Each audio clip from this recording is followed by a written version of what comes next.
What up, this is Rama Screen covering movies, TV, and entertainment, and here's my review of Netflix's new movie, Mank.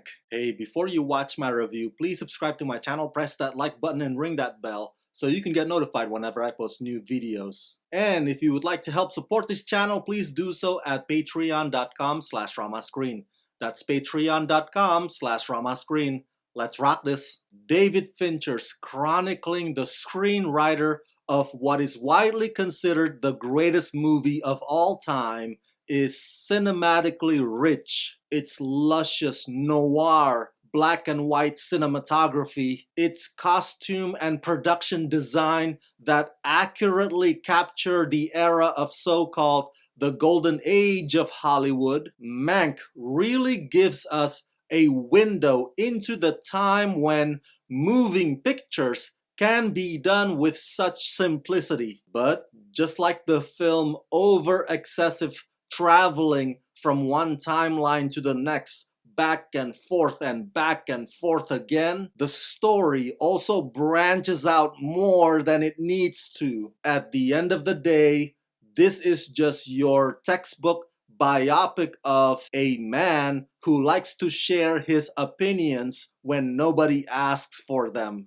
Written by Jack Fincher and directed by David Fincher, Oscar winner Gary Oldman plays legendary screenwriter Herman Mankiewicz, who co-wrote Citizen Kane with Orson Welles.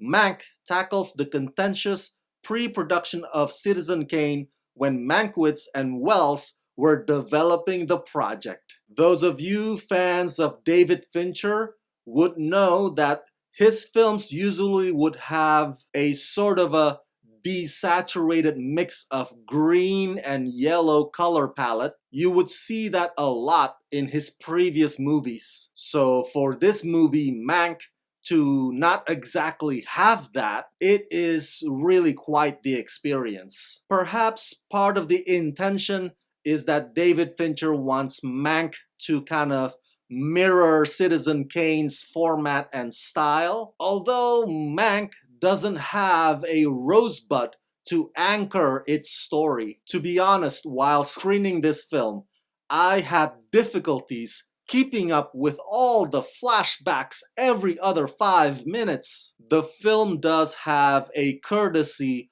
of literally telling you that you're about to hit another flashback, but after a while, that frequent gesture just comes across as juvenile. Ooh, I almost forgot to mention that this is a very chatty movie that requires your patience. So if that's not your cup of tea, you'd be best to avoid Mank. Performance-wise, unfortunately, other than Gary Oldman, none of the other actors stand out. It makes sense that they basically revolve around Gary, but even Amanda Seyfried doesn't leave the mark that I was hoping she would. I have mixed feelings about Mankiewicz's commentaries on the industry and politics and philosophies and all matters of life. He is cynical enough to be amusing, but not considerate enough to get his point across. And Gary's performance helps solidify that. If only the movie was just about